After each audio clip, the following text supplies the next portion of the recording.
Olá, olá, olá! Bem-vindos a mais uma quarta-feira aqui no YouTube.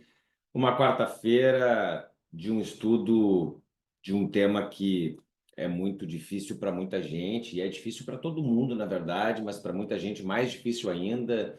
Gera muitas dúvidas, muitos desafios, afinal de contas, é a vida do nosso cliente que está em jogo, a vida previdenciária dele, pelo menos quando a gente aborda essa questão das contribuições em atraso. Afinal de contas, contribuição em atraso serve para qualquer finalidade? Tem limites? Não tem limites? Quando é melhor utilizar essa estratégia?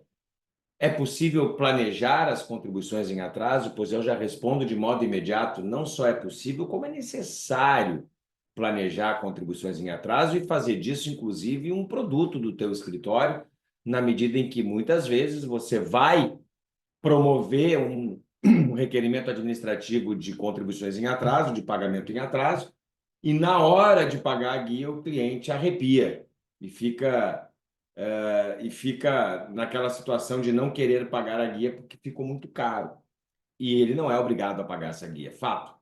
A emissão da guia não vincula, não gera, né, dever de pagar, a não ser que ele realmente pague espontaneamente. Então, mesmo com a guia expedida, ele ainda pode dizer que não quer, e muitas vezes ele diz que não quer porque ficou caro demais, ele não sabia, talvez que fosse caro demais, e talvez não sabia porque o advogado não disse que ficaria caro demais. Então, o que eu quero fazer aqui hoje é mostrar para você como dizer para o cliente que é caro demais e que se ele quiser pagar, o valor vai ser altíssimo. E então, se ele não quiser pagar, é melhor fazer um planejamento antes, para que não tenha que passar por todas as etapas de um processo administrativo, que não é fácil nesses casos,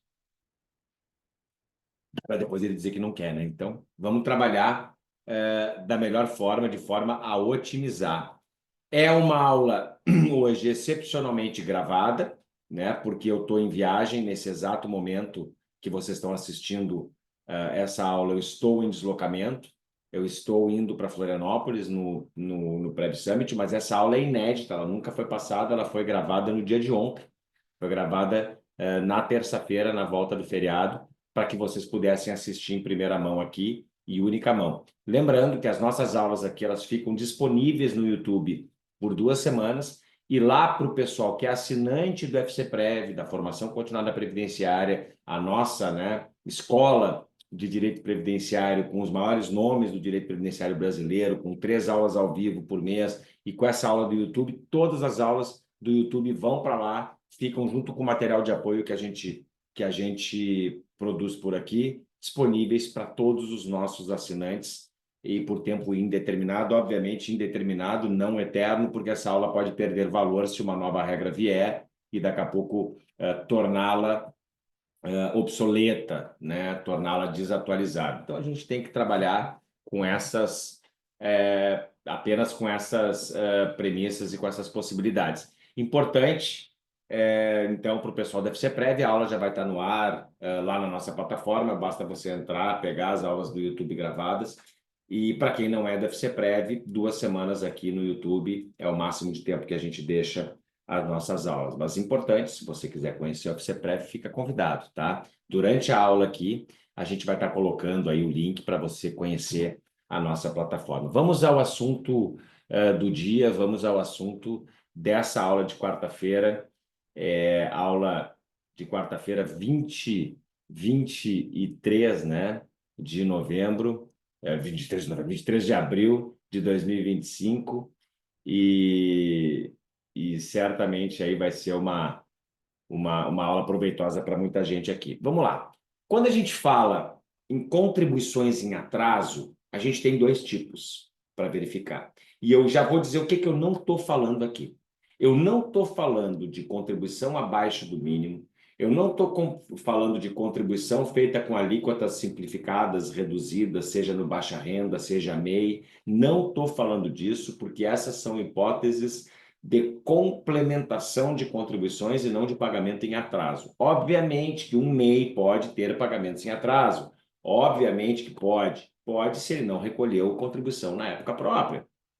A contribuição em atraso, ela pressupõe zero pagamento num determinado período e que houve filiação previdenciária, ou poderia ter havido filiação previdenciária, e essa filiação previdenciária autoriza o pagamento de uma contribuição previdenciária. Regularização de contribuições é um gênero do qual emanam duas espécies: a regularização em sentido estrito e a indenização de contribuições. Regularizar é não recolher ou pagar, mas quando é possível e quando é possível a gente estar falando de indenização ou de regularização em sentido estrito? Em primeiro lugar, a regularização em sentido estrito, ela acontece até mesmo para o segurado facultativo. A indenização jamais será possível para o segurado facultativo. A regularização em sentido estrito, ela acontece dentro dos últimos 5 anos, contados de hoje para trás. Se dentro dos últimos 5 anos o segurado não pagou contribuições, ele pode fazer, desde que tenha tido filiação previdenciária no período em que não pagou, e ele não precisa, este é um ponto, como regra, ele não precisa da autorização do INSS para fazer esse pagamento. Salvo se, ainda que dentro dos 5 anos, se trate de um contribuinte individual querendo antecipar o início das suas contribuições. Se o segurado contribuinte individual começou a contribuir, nós estamos em 2025, em 2023, mas ele teve atividade remunerada antes de 2023, ele pode, dentro dos últimos 5 anos, regularizar, sem ser o processo de indenização? Pode, mas para antecipar o início das contribuições, ele haverá de comprovar exercício de atividade remunerada no período que quer regularizar. A regularização em sentido estrito é para períodos não abarcados pela decadência do direito da União cobrar o tributo contribuição social do segurado. Dentro deste período dos últimos 5 anos, a regularização independe de autorização do INSS, salvo se a regularização importar antecipação da data de início das contribuições. Isso é algo que vem previsto expressamente no artigo 105 da Instrução Normativa 128. Eu vou aqui compartilhar a nossa tela para a gente começar a produzir o nosso material. Aula 13, planejamento das contribuições em atraso. Opa, deixa só eu tirar isso aqui daqui. Aula 13, vamos lá. Então, primeiro aspecto aqui que a gente precisa trabalhar: diferenciar regularização em sentido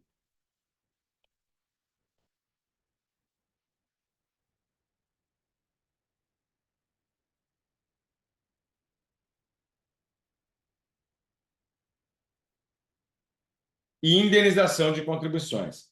Artigo 105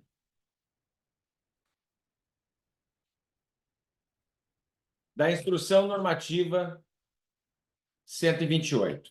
O artigo 105 da IN 128, ele vai trazer o seguinte texto no caput e no parágrafo único.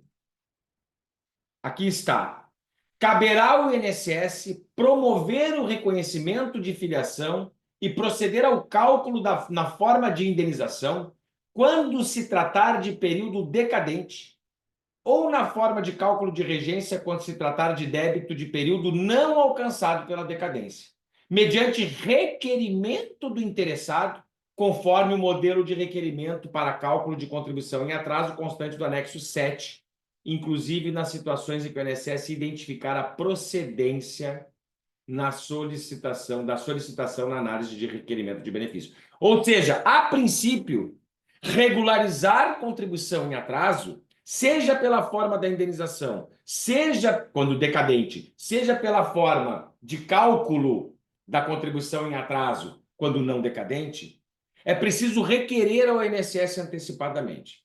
O INSS é quem vai promover o reconhecimento e proceder ao cálculo. Porém, o parágrafo único traz a exceção ao requerimento administrativo ou à necessidade de autorização. No caso de cálculo de débito de período não atingido pela decadência, e desde que seja de competência posterior ao início da atividade cadastrada ou à primeira contribuição recolhida sem atraso na respectiva categoria de contribuinte individual, é dispensada a protocolização de requerimento referido no caput. Ou seja, quando não abarcado pela decadência, dentro, portanto, dos últimos 5 anos, o contribuinte individual quiser regularizar contribuições em atraso, ele não precisará de prévio requerimento administrativo, salvo se ele quiser antecipar o início das contribuições. Quando ele já tem contribuição paga em dia, como contribuinte individual, e ele quiser pagar períodos não pagos posteriores a essa competência já paga, ele não, dentro dos últimos 5 anos, ele não precisa de autorização do INSS. Não precisa de autorização do INSS. Agora, se ele, dentro dos últimos 5 anos, quiser regularizar um período que está atrás, antes da contribuição paga em dia, naquela categoria de contribuinte individual, aí ele vai precisar de autorização prévia do INSS. E aí o INSS vai calcular. Agora, se ele paga depois, o valor é o que ele define. Se a contribuição pode ser paga por ele, não tem problema algum. Tem que ter muito cuidado na regularização de contribuições do período decadente, porque eu consigo emitir a guia diretamente no meu INSS.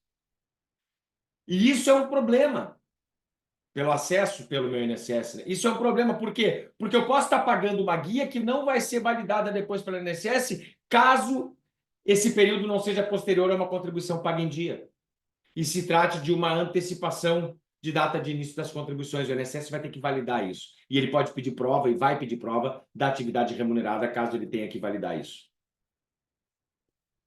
Então, o primeiro aspecto a ser ressaltado aqui é o artigo 105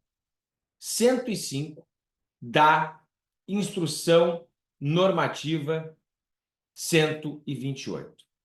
E a partir disso, nós temos aqui no portal do INSS o modelo do anexo, do tal do anexo, né?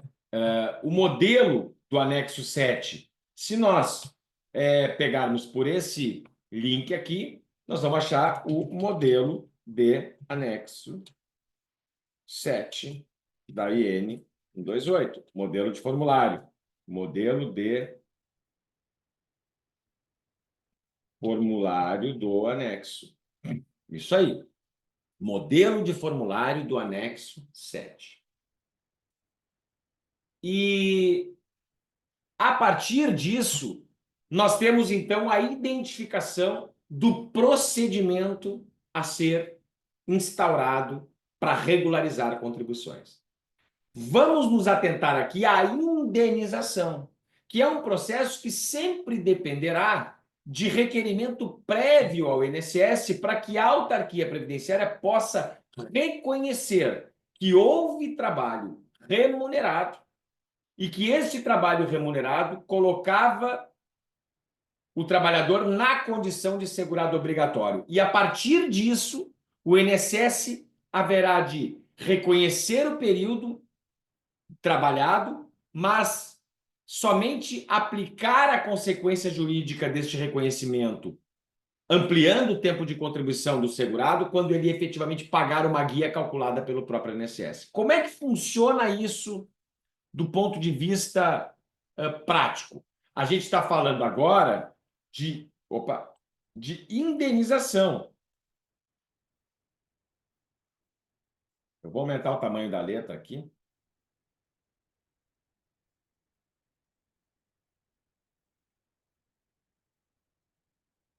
Indenização. O que é a indenização?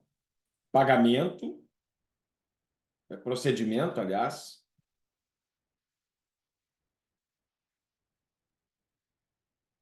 de pagamento de contribuição em atraso relativamente a períodos abarcados pela decadência.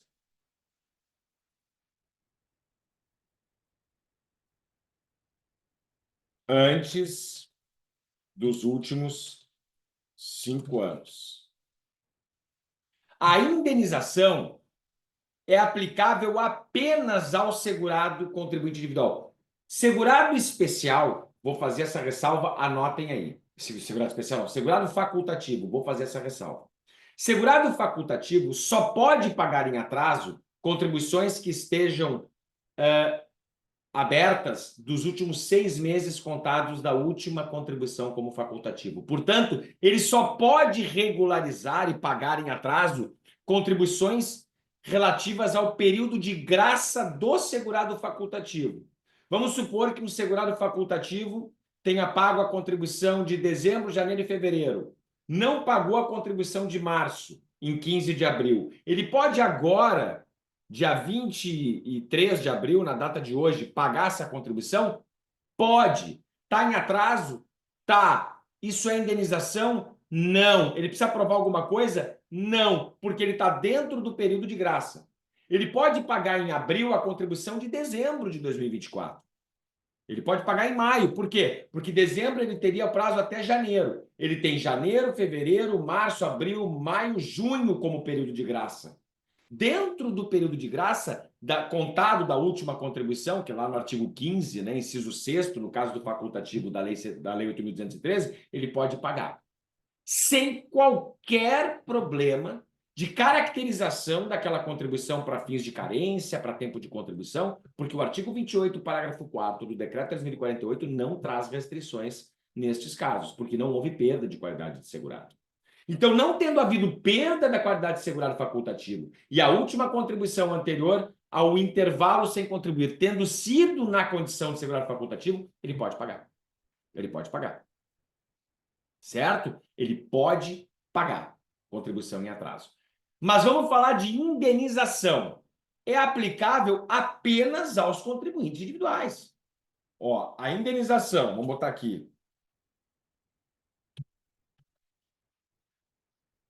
Apenas aplicável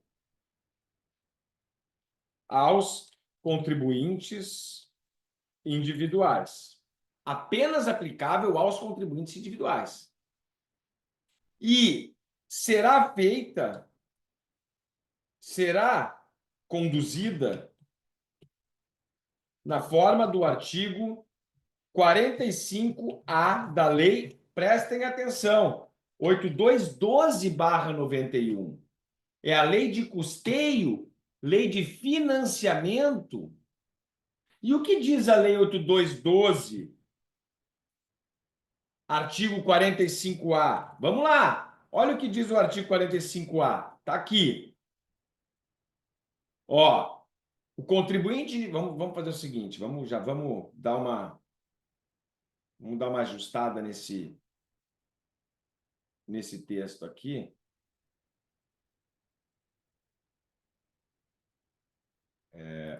Botar a régua aqui. Ó, aqui a gente já dá uma organizada. O contribuinte individual que pretenda contar como tempo de contribuição para fins de obtenção de benefício no regime geral de previdência ou de contagem recíproca do tempo de contribuição, período de atividade remunerada alcançada pela decadência deverá indenizar o INSS. O valor da indenização a que se refere o caput desse artigo corresponderá a 20%. Opa, vamos lá. O valor corresponderá a 20%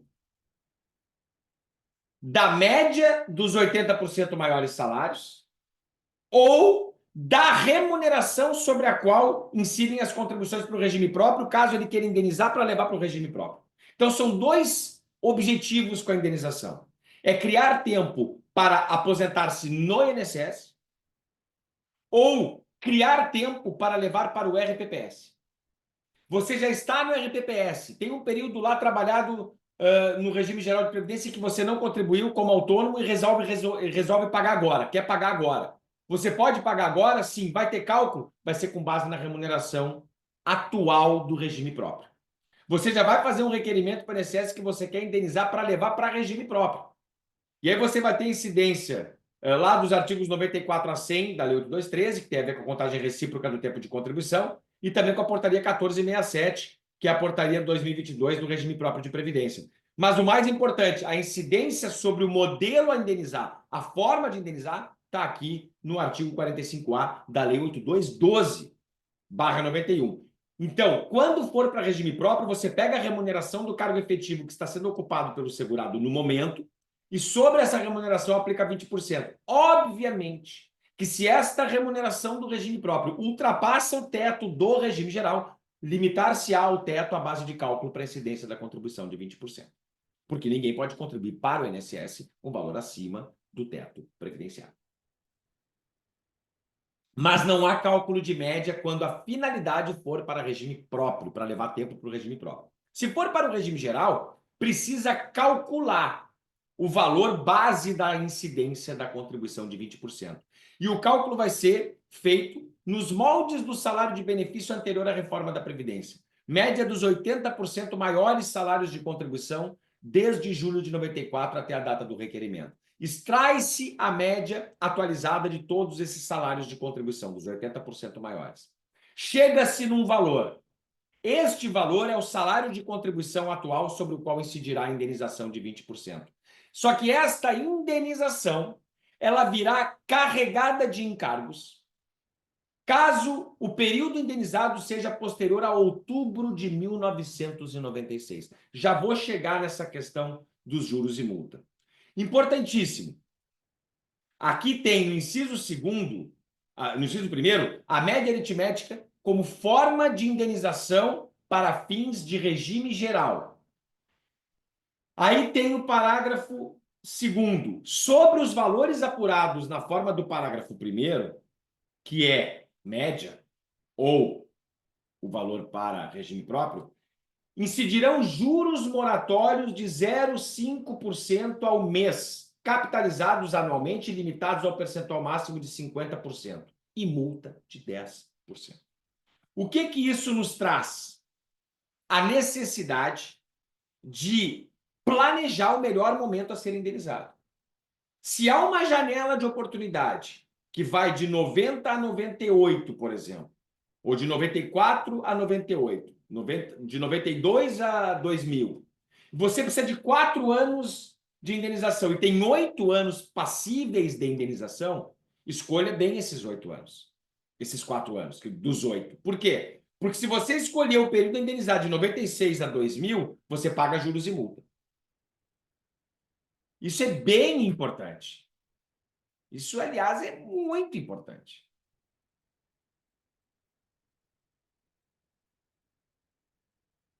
Você paga juros e multa se o período a indenizar for posterior a 1996.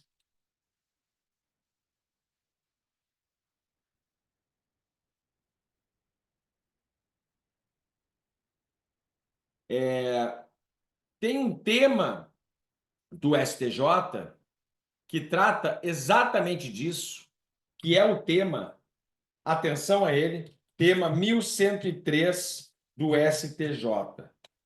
Pacificando o entendimento até então já bastante sedimentado na jurisprudência dos tribunais inferiores, que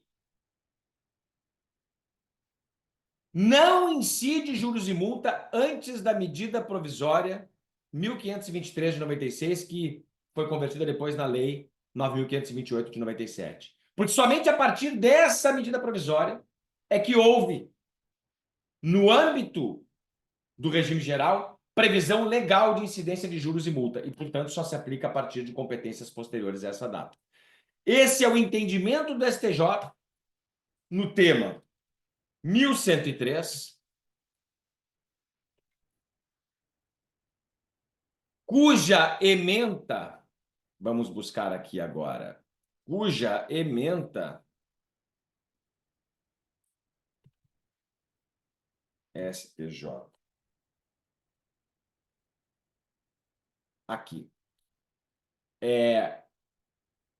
A ementa ou a síntese, né, da tese, o verbete é esse aqui. As contribuições previdenciárias não recolhidas, olha aqui, não recolhidas em época própria, sofrerão acréscimo de multa e de juros apenas quando o período a ser indenizado for posterior à edição da MP 1523 de 96, ou seja, a partir de outubro de 1996. Estas competências haverão de ser acrescidas as posteriores de juros e multa.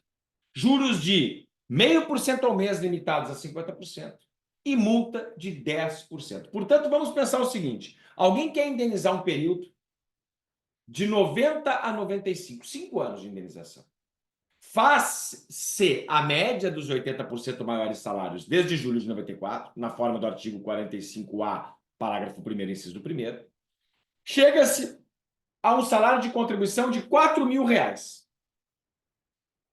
Ou mais, né? Vamos pensar assim, pode ser até mais. Mas vamos pensar assim, ó, R$ 4.000. Exemplo, indenização de julho de 1990 e julho de 1995. 5 anos. Faz-se a média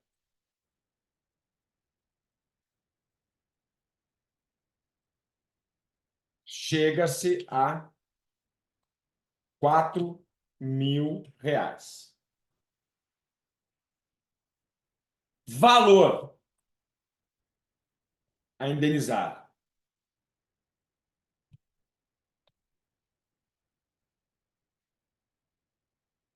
20% de 4.000, que é a contribuição propriamente dita, portanto, R$ 800, sem multa e sem juros. Nesse caso, estamos falando de 60 meses de indenização, 60 vezes R$ 800. Portanto, a indenização aqui é de R$ 48.000. No mesmo exemplo, mas agora, nós fazendo uma indenização, no mesmo exemplo, mas o período de indenização é de julho de 97 a julho de 2002, os mesmos 5 anos, faz-se a média e chega-se a 4.000.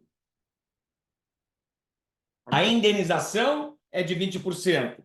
Bota multa de 10%, porque é posterior a outubro de 96. Multa de 10%, porque é anterior a outubro de 96. Então, a multa aqui vai ser de R$ 80. E ainda juros de 0,5% ao mês, acumulados, portanto, limitados a 50%. No caso aqui, nós vamos pegar juros de 50%. 50% de juros sobre R$ 800, juros de R$ 400. Valor a indenizar por mês igual 800 mais 400 mais 80, R$ 1.280. Valor total, 60 meses, igual. Olhem só, 60 vezes 1.280. A gente pega uma calculadorazinha, vezes 1.280. R$ 76.800. R$ 76.800. Comparem uma situação com a outra.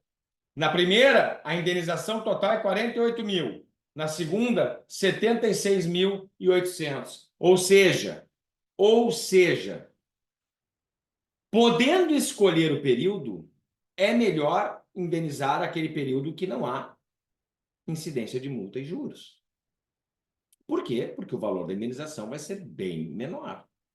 Então, quando a gente está planejando, a gente tem que ver quais são as necessidades do cliente. Quanto tempo ele precisa para chegar na indenização, para chegar no tempo que ele precisa para se aposentar? Quanto tempo ele precisa indenizar?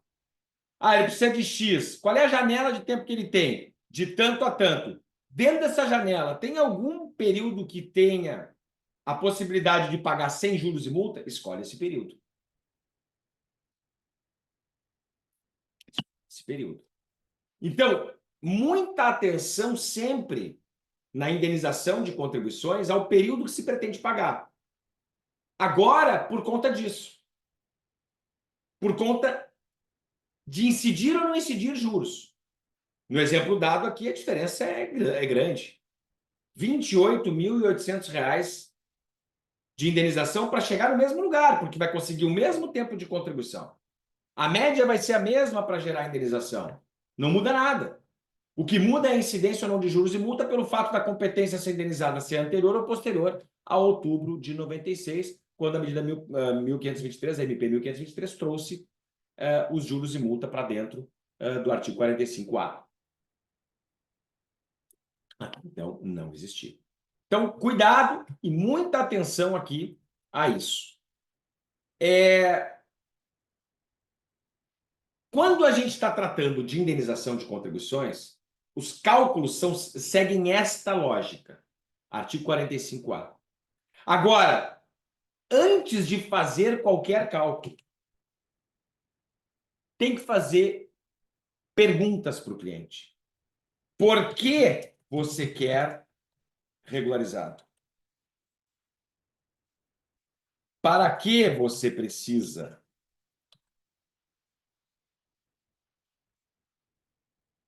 Por que você quer regularizar? Para que você precisa regularizar? Porque se a resposta for para a aposentadoria por idade, eu vou dizer com todas as letras, cuidado, porque o que ele precisa aqui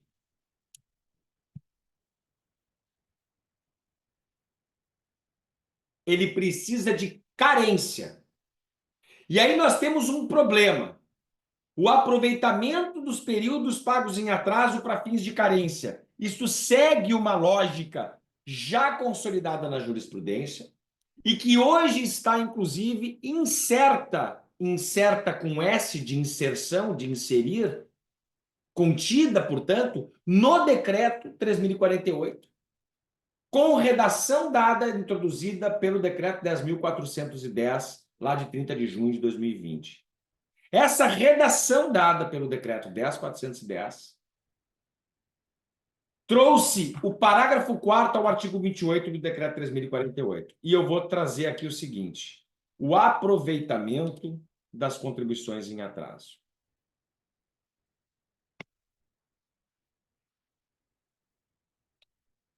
Ó, o que acontece aqui? O aproveitamento do período indenizado como carência. Os períodos indenizados serão computados como tempo de contribuição. Sim. Para carência, apenas as contribuições pagas em atraso dentro da condição de segurado. O período de carência é contado. Aí vamos lá para o parágrafo 4º. Para os segurados é que se refere o inciso 2º, contribuintes individuais, do caput. E segurado facultativo. Na hipótese de perda da qualidade de segurado, somente serão considerados para fins de carência as contribuições efetivadas após novo recolhimento sem atraso. Observado o disposto no artigo 19e. Ou seja, se o que eu quero pagar de contribuição previdenciária indenizada ou regularizada é um período que desde lá até hoje houve perda de qualidade de segurado, se essas contribuições forem indenizadas, o período para carência não valerá. Para valer para carência, é fundamental que nunca tenha havido perda de qualidade segurada entre a data da competência que eu não paguei e a data do pagamento hoje. Nunca pode ter acontecido perda de qualidade segurada. E aí, sim, mesmo que não tenha acontecido a perda da qualidade segurada, tem que ver se aquele período lá que eu estou querendo pagar, a contribuição anterior a ele foi como contribuinte individual. Porque se não foi, o INSS vai considerar que não vale para efeitos de carência. Podemos discutir isso? Podemos, mas a jurisprudência sempre pensou dessa forma também. Essa é uma construção jurisprudencial antes de qualquer coisa. Traduzindo, é o seguinte: quero pagar o período que vai de janeiro de 2009 a dezembro de 2009. A última contribuição antes disso tinha sido dezembro de 2008. Portanto, não houve perda de qualidade segurada. E de dezembro de 2009 para frente, ele sempre contribuiu normalmente. Só que lá em dezembro de 2008, a última contribuição dele foi como empregado. Não foi como contribuinte individual.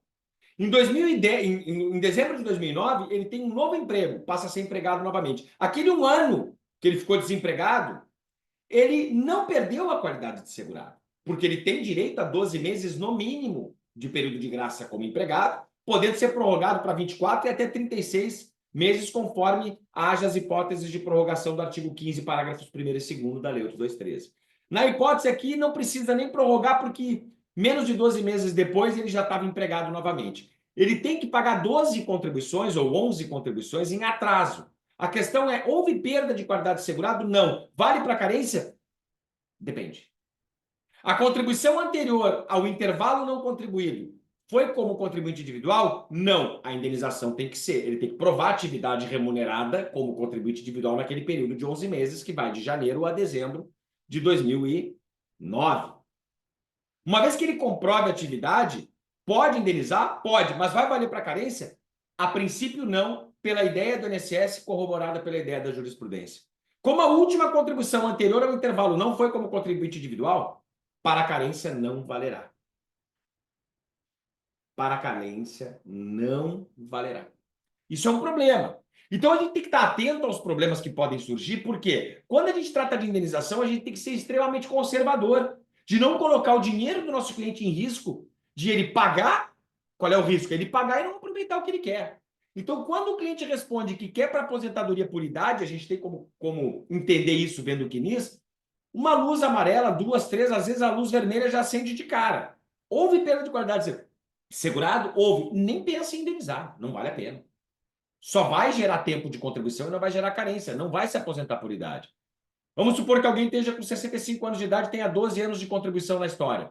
144 contribuições para carência.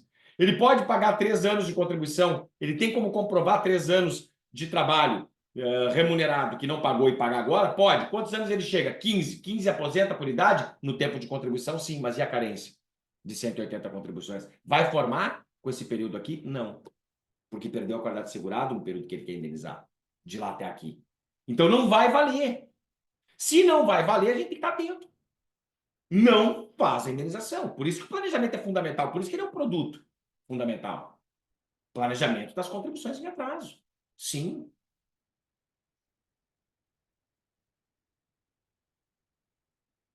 Com isso, a gente garante a economia para o cliente, mesmo que ele não tenha o direito que ele pretende ter, mas ele não teria pagando. Então é melhor ele não ter, não pagando. Agora, se eu consigo identificar uma janela de oportunidade que ele pode pagar e valer para carência, porque nunca teve perda de qualidade segurada e a contribuição anterior ao intervalo era como contribuinte individual, aí mete o pé. Agora, se ele responde, quero para tempo de contribuição, atenção! Atenção! Ele quer para tempo de contribuição. Aí a gente está diante de uma outra situação. Ele quer para tempo de contribuição. Para isso sempre vale. Aproveitamento das contribuições pagas em atraso após 1/7/2020 para fins de contagem de tempo de contribuição até 13 de novembro de 2019. A portaria 1382, depois lá do, do decreto 10.410 e depois daquele comunicado número 2, famigerado, comunicado número 2 que vazou e todo mundo ficou sabendo, um absurdo que acontecia internamente dentro do INSS, a portaria 1382 veio dar uma roupagem de legalidade para algo que não tinha legalidade nenhuma, dizendo que se recolhido em atraso depois do decreto 10.410, o pagamento for feito depois, mesmo que as competências sejam anteriores, não vale o período para recontagem de tempo até 13 de novembro de 2019. Ele não altera a contagem original do INSS do tempo até 13 de novembro de 2019. Ele altera a contagem do tempo na data de hoje, mas não para efeitos de formação de direito adquirido ou de regras de pedágio de 50% e 100%. Ou seja, vamos supor que um homem tenha hoje 30 anos de contribuição, só que ele consegue mostrar que entre 2000 e 2005, vamos supor que um homem tenha hoje 33 anos de contribuição, mas na data da reforma ele tinha 30. E aí ele quer pagar a indenização de 2000 a 2005 para chegar em 35 na data da reforma, porque o período anterior à reforma, 2000 a 2005 é anterior a 2019. E aí ele paga a indenização, e aí ele chega para o INSS, agora eu tenho 35 anos lá em 2019, quero aposentar sem idade mínima, sem regra de transição, quero aposentar com a regra do direito adquirido. O INSS vai dizer não, por quê? Porque você pagou essa indenização agora, e essa indenização é constitutiva do direito, não é condição suspensiva. Essa é a discussão. E aí o INSS indefere. E aí a gente vai para a justiça e está um problema. Está um problema. Tava indo bem no TRF da quarta região, mas estava dando tanto conflito que precisou o Supremo, afetou tema 1329. O que o tema 1329 do STF nos traz como tese, né? A possibilidade de utilizar contribuições previdenciárias em atraso, pagas após a reforma da Previdência para preencher os requisitos de tempo de contribuição nas regras de transição para aposentadoria por tempo de contribuição. Está falando das regras de pedágio de 50 e 100. Pedágio de 50 e 100%. E essa é a tese delimitada no Supremo. Se o pagamento da indenização, e o Supremo utilizou no verbete o termo complementação, né? É complicado isso, porque é uma imprecisão aqui terminológica, né? É uma imprecisão terminológica. O que o Supremo... qual é o verbete, né? Na hipótese...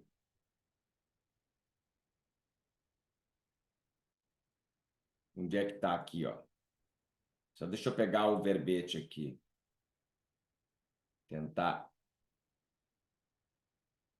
O STF pode julgar diferente. Espera aí. Vamos pegar aqui, ó.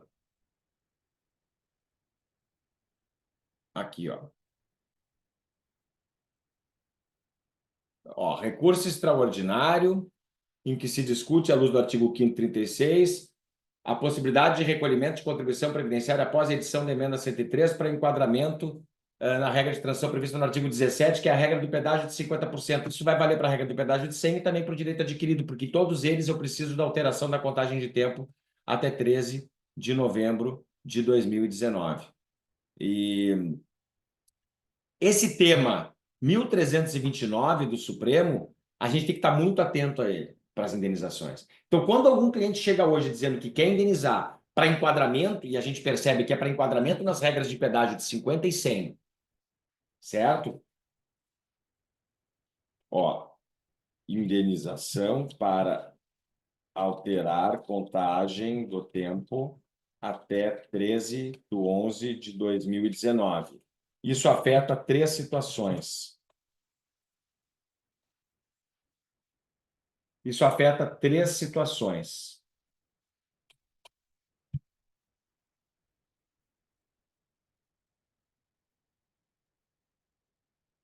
Três situações, quais sejam?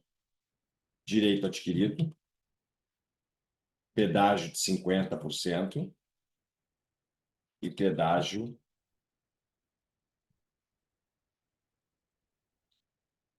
Se a pretensão do meu cliente é indenizar para isso, cuidado. Cuidado. Perigosíssimo. Porque paira dúvida sobre a possibilidade dessa indenização alterar a contagem de tempo de contribuição do segurado até 13 de novembro de 2019. Tem muito desdobramento. O tema do STF, ele traz o seguinte verbete. Ó, e olha o termo aqui, a imprecisão, né, do termo. Olha o que diz aqui. Possibilidade de complementação de contribuição previdenciária para enquadramento em regra de transição prevista no artigo 17 da emenda constitucional. O termo complementação está completamente equivocado. O INSS entrou com embaixo de declaração e o Supremo não corrigiu isso. Mas está claro que a tese vai discutir a indenização, né? Me parece claro no corpo do acórdão de afetação. À luz de direitos adquiridos e à luz de regras de transição. Então, o que está valendo aqui não é só a regra do pedágio de 50, que é a regra do artigo 17 da emenda, mas a regra do pedágio de 100 também está em jogo. Porque se eu não altero a contagem de tempo até 13 de novembro de 2019, meu pedágio aumenta. Meu pedágio ainda vai ser calculado com base no que faltava na data da emenda sem a indenização. Mesma coisa para o pedágio de 50. Aliás, a do pedágio de 50 é mais grave, porque sequer eu consigo atingir, muitas vezes, o mínimo de tempo necessário para estar enquadrado nela, que é 33 anos e um dia para homem e 28 anos e um dia para mulher. Então, muita atenção a isso. Por isso que o planejamento previdenciário da indenização é muito importante. Você tem que saber para que ele quer. É para carência? Problema. Se for para carência que ele quer, teve perda de qualidade de segurado de lá até hoje? Teve. Esquece indenizar para carência. Não teve. Verifica se a contribuição anterior ao intervalo não contribuído era como contribuinte individual. Era? Pode indenizar. Se nunca teve perda de qualidade, pode indenizar. Paga e vai valer para carência. É para valer. Está no artigo 28, parágrafo 4º do decreto. Tranquilo. Quer dizer, tranquilo. É para ser assim. E é assim. Beleza. Pode enfrentar alguma dificuldade concreta no plano prático? Pode. Mas deve solucionar porque está dentro da lei. Está dentro da regra, está dentro do que a jurisprudência sempre entendeu. E administrativamente deve ser aplicado também. Desde que essas condições estejam observadas. Agora, é indenização, não é para carência, é para tempo? Vale para tempo? Vale. A questão é, para qual aposentadoria você está querendo isso? Agora muda o jogo. A pergunta é, para qual aposentadoria você quer? Ah, eu quero para aposentadoria. Aí você vai dizer para o cliente, você vai indenizar para conseguir se aposentar na regra do pedágio de 50%, 100% ou ainda direito adquirido? Eu não faria essa indenização agora. Vou esperar o julgamento do tema 1103. Corre o risco de você pagar a indenização e não conseguir o direito, porque o Supremo pode dizer que não cabe para isso. Eu estou com medo. Quem tem medo. Eu tenho medo. Tenho medo mesmo aqui. Por quê? Porque pode ser que o Supremo pacifique o entendimento de que não vale para recontagem de tempo para essas regras aí. E aí você pagou e não tem repetição de indébito, porque não há indébito. Você pagou o que devia. Mesmo que não fosse exigível a obrigação, uma vez paga, obrigação natural é irrepetível. A dívida prescrita não é uma dívida exigível, mas ela é uma obrigação natural. Se ela for adimplida, não há repetição. Então, cuidado. Muita atenção. E, por fim, atenção ao valor da indenização. Como eu disse, tem encargos, multa e juros, fica muito caro. É muito comum a gente fazer todo o processo de análise de documentos, organização de documentos que comprova atividade remunerada, faz tudo isso, leva para um requerimento administrativo, cumpre exigências, o INSS demora, a gente entra com mandado de segurança, manda decidir, o INSS emite a guia, o cliente diz, nossa, muito caro, não vou pagar. Cuidado com isso. Porque se o teu contrato de honorários está vinculado ao êxito do pagamento da guia, você tem um problema sério se o cliente não pagar a guia. Portanto, se você fizer isso e o cliente arrepiar, você tem que ter no seu contrato muito claro. O êxito é a emissão da guia. O êxito é a emissão da guia, não o pagamento. Porque o pagamento não depende mais do advogado. A emissão é o trabalho dele. O pagamento é o cliente querer ou não querer pagar. E se ele não quiser pagar, você fica sem honorários? Não, você tem que ter honorários, porque o trabalho foi feito. Então, por isso que eu faço antes o planejamento. Eu não tenho mais problema com isso. Porque eu não entro em processo, não entro em nenhum processo de indenização de contribuições sem saber quanto vai ser. Para mostrar para o cliente, vai ser tanto, só que daí eu cobro pelo serviço. Hoje, um planejamento de indenização de contribuições é no mínimo um salário mínimo. No mínimo R$ 1.518. No mínimo. É um planejamento mais simples porque eu não faço análise documental nele, eu faço análise de números. Porque a análise documental ela vem depois do cliente dizer que topa pagar. Só que antes eu já vou dizer para ele, cara, não vai valer para carência, não vai valer para a regra de transição, vai valer para isso aqui. Se quiser pagar, vai valer para a regra da pontuação, vai valer para a regra da idade mínima, vai valer para a regra da aposentadoria programada nova. Se precisar da carência, não vai valer. Ou seja, eu vou trabalhar dentro do que pode acontecer caso ele pague. E quanto ele vai pagar? E aí ele vai decidir. E aí ele vai decidir.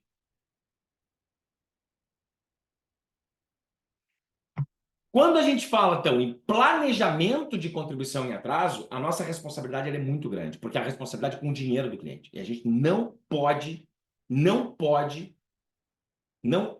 relaxar com o dinheiro do cliente. Tem que ser conservador. A gente sabe que dói para ele. A gente tem que dizer quanto vai doer.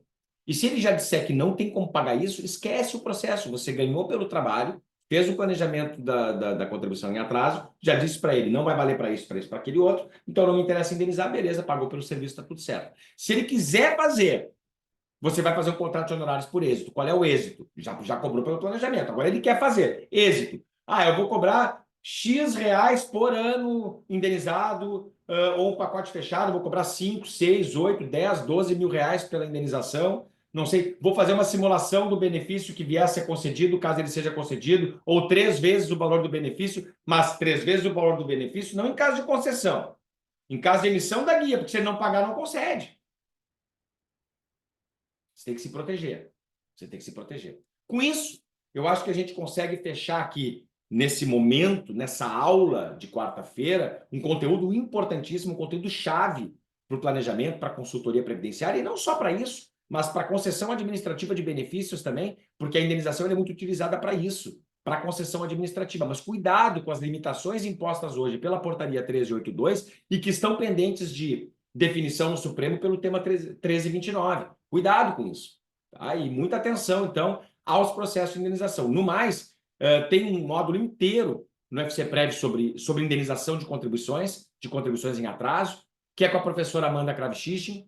Eu devo estar esse ano trazendo um novo módulo meu também sobre isso, para complementar, para trazer novos elementos para esse tema, novas abordagens, nova forma de abordar. Mas lá no FCPrev a gente tem um módulo inteiro sobre isso. Tem, na verdade, no FCPrev a gente tem também um módulo inteiro de contribuições previdenciárias para fins de planejamento contributivo com o professor Ivan Kertzmann também, que é um fenômeno, né, de contribuições previdenciárias. Então a gente fala muito sobre isso, já teve aula ao vivo que está gravada sobre isso comigo, com o Luiz Gustavo Ferreira Ramos.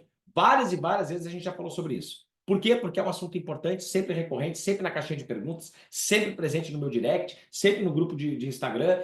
Então eu convido a galera do FCPrev a assistir esses módulos que já estão lá e quero fazer um convite muito especial para você que não é do FCPrev, que ainda não é do FCPrev, que você, o Lucas deve estar colocando aí agora, aqui pelo chat, você pode acessar o FCPrev num valor super, super em conta. Realmente, assim, está muito bom o valor do FCPrev. A gente está fazendo avaliação agora da atualização desse valor para 2025, mas aqueles que estão no FCPrev não atualizam o valor, eles mantêm o valor que já pagam. Então, você pode assinar na modalidade mensal, anual. Fica o convite para você conhecer a maior, com certeza a melhor plataforma de ensino previdenciário do Brasil. Ensino online previdenciário, 3 aulas ao vivo por mês, mais de 300 horas de conteúdo gravados pelos melhores nomes do direito previdenciário brasileiro, alguns talentos novos que a gente também está revelando no FCPrev, porque a gente entende que é importante dar oportunidade para uma galera que está surgindo com muita capacidade, com muita qualidade. A gente abre essas oportunidades lá e tem sido um sucesso. Os módulos apresentados realmente têm sido módulos práticos muito, muito, muito intensos, muito densos e muito profundos, e tem trazido bons, excelentes resultados. Temos 3 aulas ao vivo por mês, sempre comigo e mais algum convidado, ou só comigo, mas sempre eu estou presente, porque eu acho muito importante ter esse contato. É Zoom, câmera aberta, o pessoal podendo perguntar para o grande mestre, né? Seja um grande professor que veio convidado, que a gente está trazendo ali, poder bater um papo, né, com esse grande professor, com esse cara que está ali nos trazendo o seu conteúdo de excelência. E também nós temos ainda uma comunidade com espaço para discussões, uma rede social exclusiva nossa, só nós estamos nela, só nós podemos entrar nela, e a discussão ali, foco é entender o direito previdenciário, discutir o direito previdenciário, fazer parcerias nos processos previdenciários e de outras áreas, ou seja, é alavancagem de advocacia previdenciária. O previdenciarista tem que estar lá. Por quê? Porque a gente já tem 2.000 colegas lá, debatendo todos os dias e fazendo aquela comunidade ser um organismo vivo e pulsante. Temos ainda o nosso SOS, o Tira Dúvidas. Vocês têm canais oficiais para tirar dúvidas conosco. A gente sempre tem um prazo de até 72 horas para responder a tua dúvida. Casos mais complexos demandam mentoria. A gente tem mentorias em valores absolutamente diferenciados para o pessoal da FCPrev, com 20 mentores que estão à disposição com agenda ali para vocês fazerem os agendamentos e poderem utilizar mentorias num valor muito abaixo do que o mercado normalmente cobra, porque é para assinantes. Então, fica o convite para você que não é da FCPrev conhecer essa superestrutura e também, obviamente, participar dessa grande comunidade de previdenciaristas. Porque não esquece, do outro lado tem o escritório mais organizado do mundo. A gente precisa estar unido para poder enfrentá-lo. A AGU é o maior e mais bem estruturado, organizado escritório de advocacia do mundo. E do lado de cá a gente vive isolado. Vamos deixar de ser isolado e vamos viver em comunidade, porque aí a gente consegue dividir, compartilhar e somar a partir disso? É isso que eu estou convidando você a fazer a partir de agora. Vem para a FCPrev, você não vai se arrepender. Até a próxima quarta. Beijo para todo mundo. Valeu demais.